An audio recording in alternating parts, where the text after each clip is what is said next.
Have you also been shocked by high energy prices?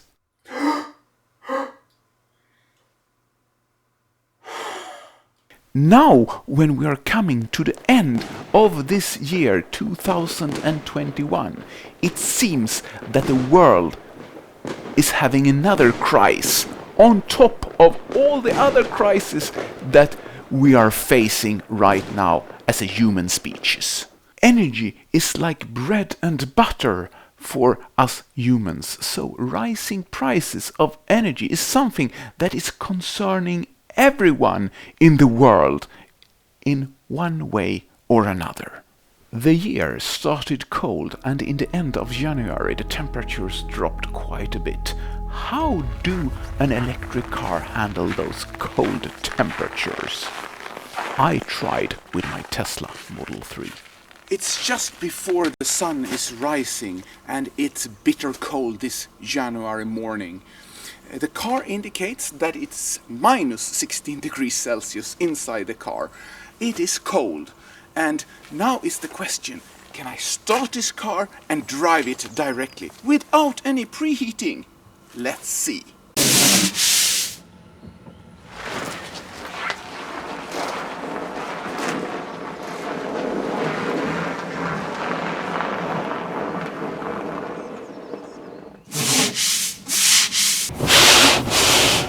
Let's turn off this wiper. This is like barely legal to drive like this because you have hardly no vision. So I can't drive so far right now because of the vision. Let's start the heating. Normally you should use an ice scraper to clear the windscreen, but now I have a better way. Use the heat and fast forward.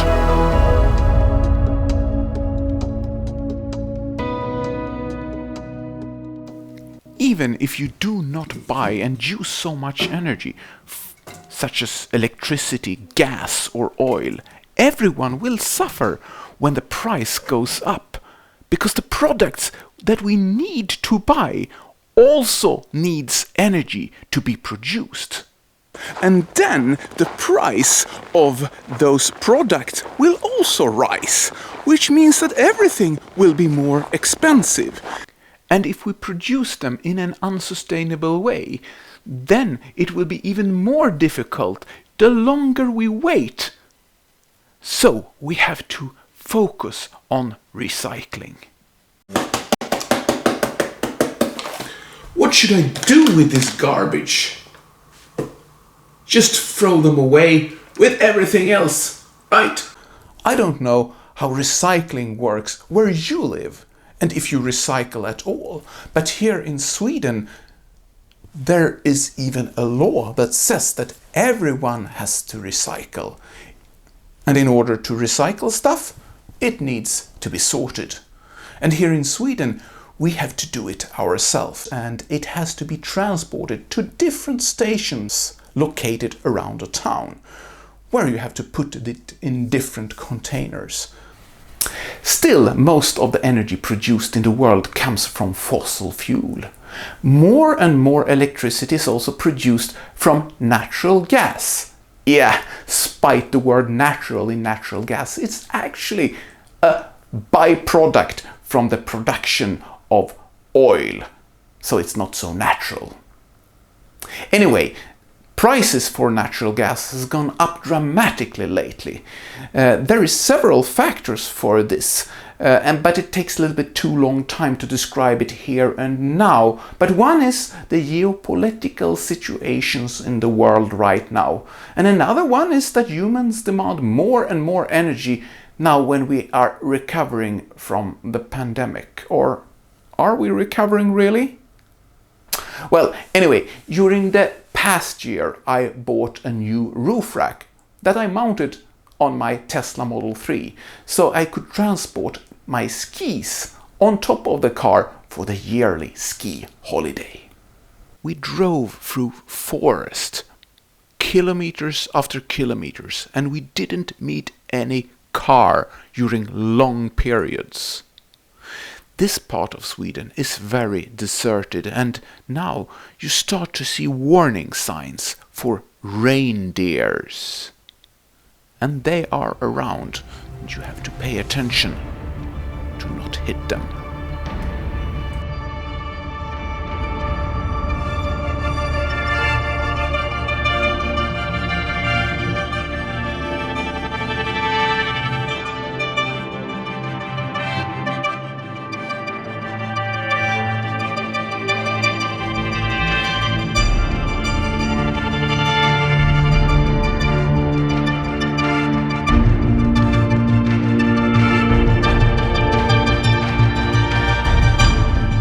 Here in the mountains the weather can change very fast.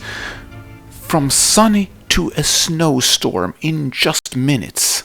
And it is snowing a lot, but eventually this snow will melt and the water will try to escape the mountains with help of the gravitation. And here comes the benefit from having mountains, being able to harvest this vertical energy in the water in dams and make clean electricity. But the problem is that in this remote area there is no need for all this electricity. The huge consumption is made in the big cities in the south. Therefore, when traveling in this part of Sweden, you can see many big power lines cutting through the landscape, bringing the energy from the hydropower stations in the north to the consumers in the south. These electrical lines, or rather the lack of them, makes it problematic when the demand for electricity is high, for example, during the winter, right now, in areas where there is little or non-electrical production, and there is not enough of capacity in those electrical lines, the network, to transfer all the energy from one area to another. This is a problem that we have right now when we are in this transaction period from nuclear, fossil fuel to renewable generated electrical production and different mega energy storing solutions that has to be a part of the future smart electrical grid. Speaking about problems, mine was a little bit smaller, but after having my Tesla on service for the first time in 2 years, changing the hardware computer from version 2.5 to 3.0, I got some problems after a few days. So this is the first time I ran into some kind of problem with my Tesla. Look here, it's completely dead. The screen doesn't show up when I come into the car, and nothing is generally happening, and I can't get any contact with the car through the app.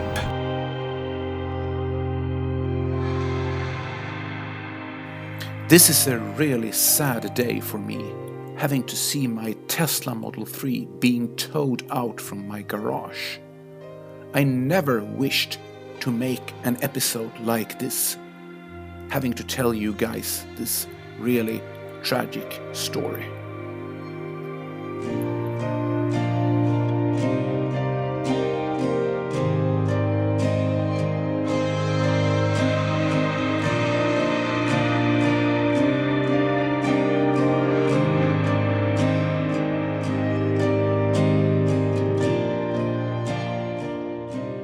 But as soon as my Tesla was towed, a rental car was delivered. A pure electric Mercedes-Benz EQC. That was something different than my Tesla. So the car has a bigger battery than my Tesla, but a shorter range. But what can you expect? This is a much heavier and bigger and bulkier car. So for its size, it might be efficient. I did not compare any deeper with any other cars besides from my Tesla, but Mercedes advertise that they have been working very hard on the aerodynamics to get this car so efficient as possible.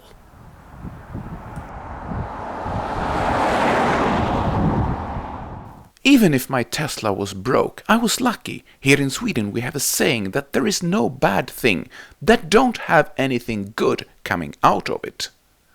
And this time that really came true, since I now got the opportunity to get experience of the Mercedes brand. After a few days, my Tesla Model 3 was repaired and now it was upgraded to the hardware version 3.0. So, now I had the full potential out of the full self-driving feature that I paid for when the car was new. And the car started and accelerated to the previous set speed. If I don't confirm, the car will slow down and eventually stop, even if the light was green.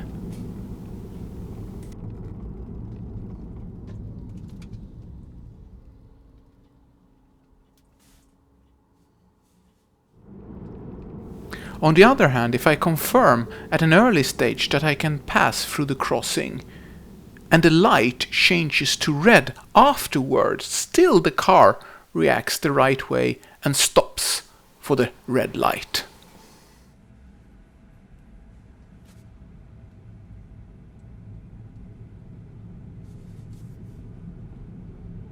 Okay, I give the accept for the car to pass through the traffic light.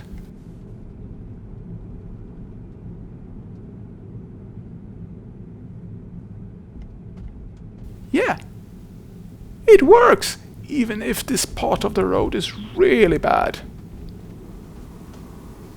Another thing is that this version of the software can only drive the car straight in a crossing, so giving the autopilot clearance to pass a green left arrow works, but when the lane turns, the autopilot don't want to participate anymore.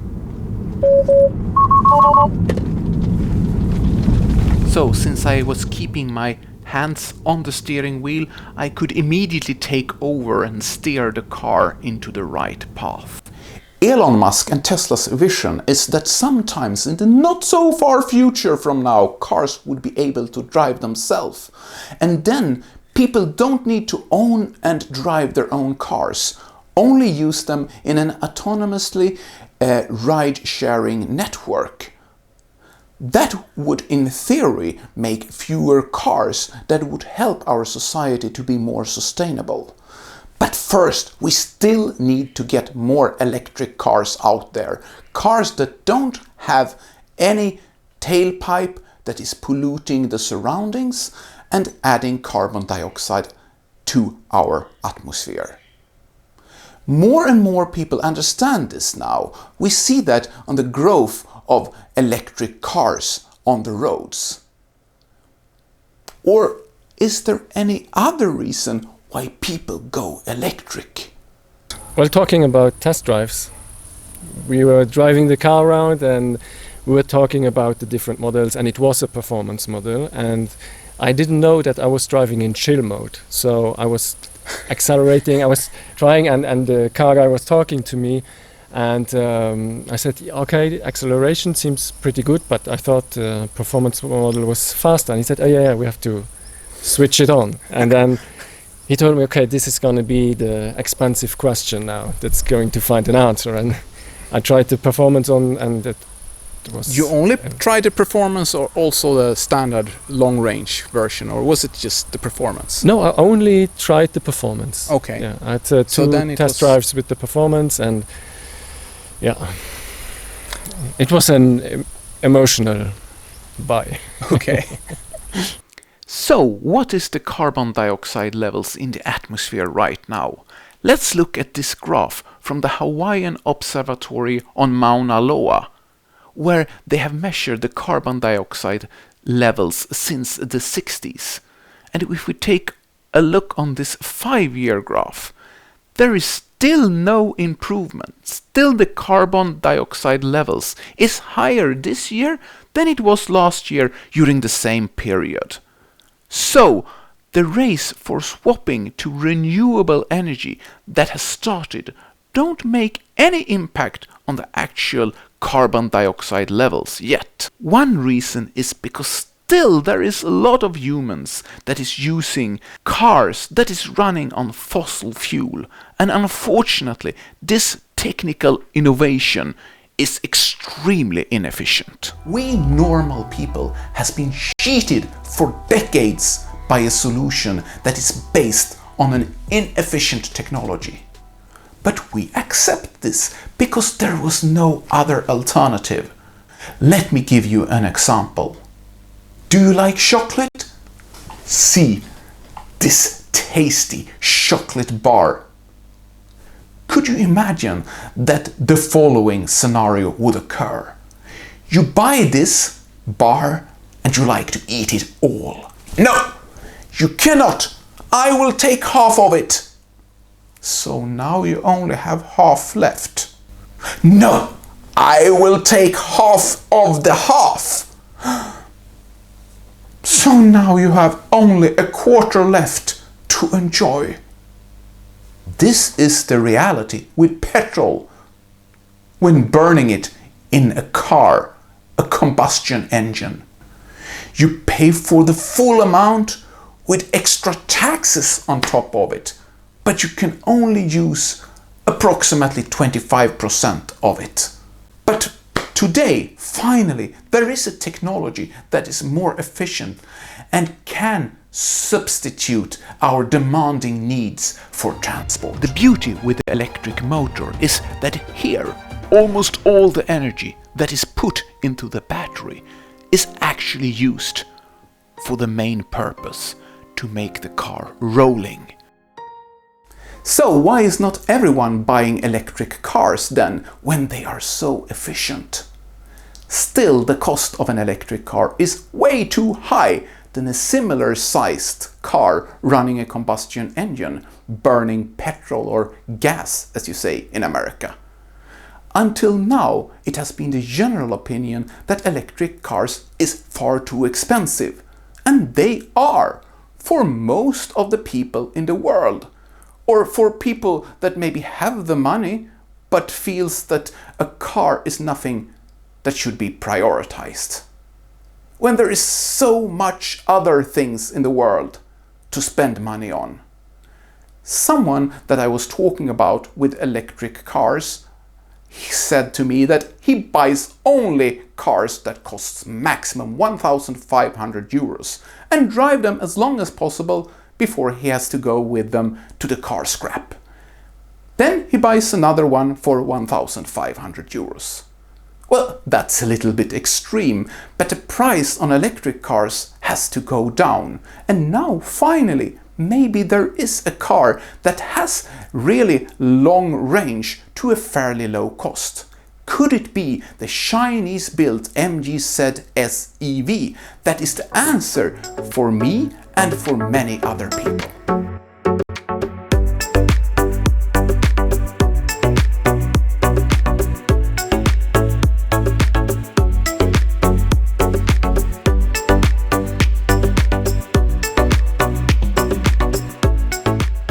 Is this the car that everyone has been waiting for? A small-sized SUV style car that has a relatively low price with an impressive range. This version that is available here in Sweden is the so-called long range with a WLTP range of 440 kilometers. It's great that the price now on electric cars is dropping, but still we need energy to charge our electric cars. And it has to come from somewhere. Now when the world starts to switch to a renewable intermittent energy system, where solar and wind is a crucial contributor, there must be a solution that we can store energy. The change has already started, but is it happening in the right order? Until now we have nuclear, coal, oil, natural gas power plants, and all of them needs to be replaced. But still they are producing a lot of energy that we need. And in the future we still need to have a system that is reliable. And then we cannot turn off the old technical solutions before the new ones are in place. I believe that we can in a not so far future have more energy than ever before available to a fraction of the cost, and all of it will be renewable. But we have to focus on the key area, and that is now energy storage.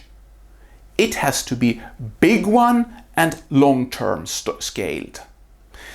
Then we can produce as much solar and wind as possible when the sun is shining and the wind is blowing. No need to care about the demand aspect of keeping the electrical grid leveled. We just store the excess power and use the energy banks as a regulator to keep the right level in the electrical grid. We make an artificial demand when there is too much energy in the system and use it for later needs. What kind of storage systems are we then talking about here? It could be, for example, hydrogen systems, where the hydrogen is produced via so-called electrolysis. It could be thermal heating system that is now under development, or any other system that is in an experimental stage right now in the world. For shorter term storage, huge battery system could be the solution that in many places in the world already are in use. This is a direction we have to put our forces in. And we also have to focus on systems that is using electricity to fulfill our daily needs. And here the electric car has its obvious place. To everyone around the world, I would really wish you all Happy New Year.